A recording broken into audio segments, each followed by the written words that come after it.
Oke, mari kita bahas ini yuk.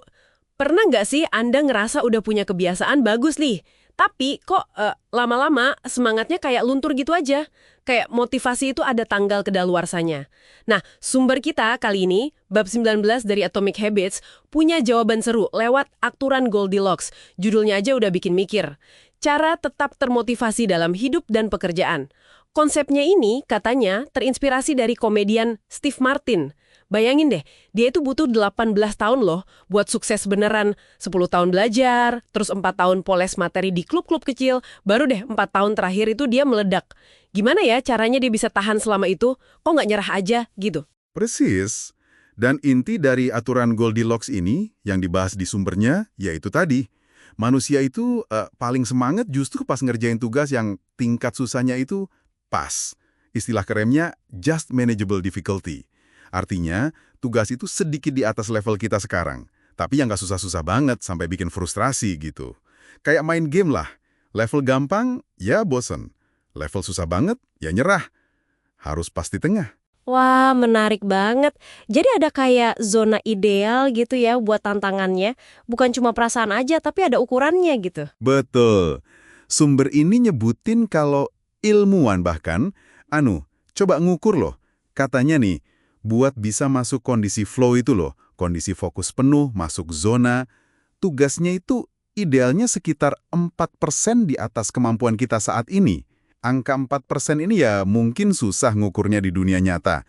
Tapi intinya jelas sih, tantangan yang sedikit narik kemampuan kita, nah itu bensin utama buat motivasi jangka panjang. Kuncinya yaitu, kerja di tepi batas kemampuan Anda. Oke, kerja di tepi batas kemampuan, tantangan yang pas.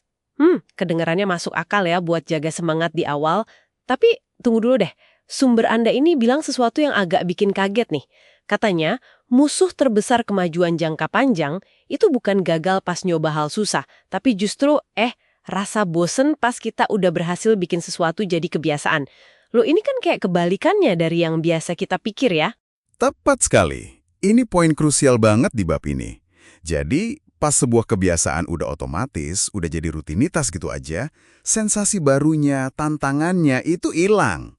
Hasilnya udah ketebak, nggak ada lagi tuh kejutan dopaminnya.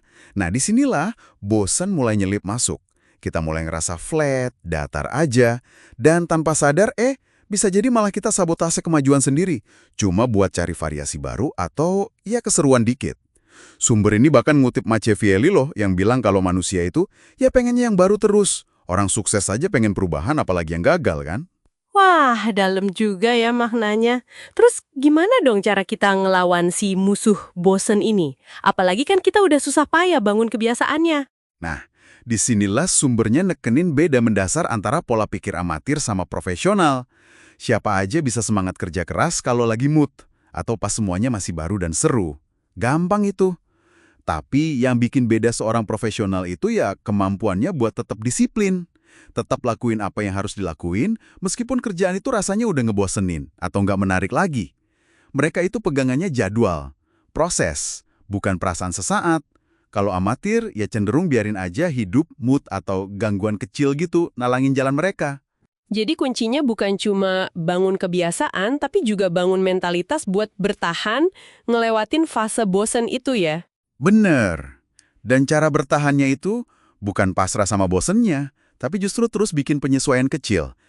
Jadi pas kebiasaan udah mapan, kita perlu terus cari cara buat nambahin sedikit peningkatan atau tantangan baru yang masih pas sama konsep kesulitan yang pas tadi.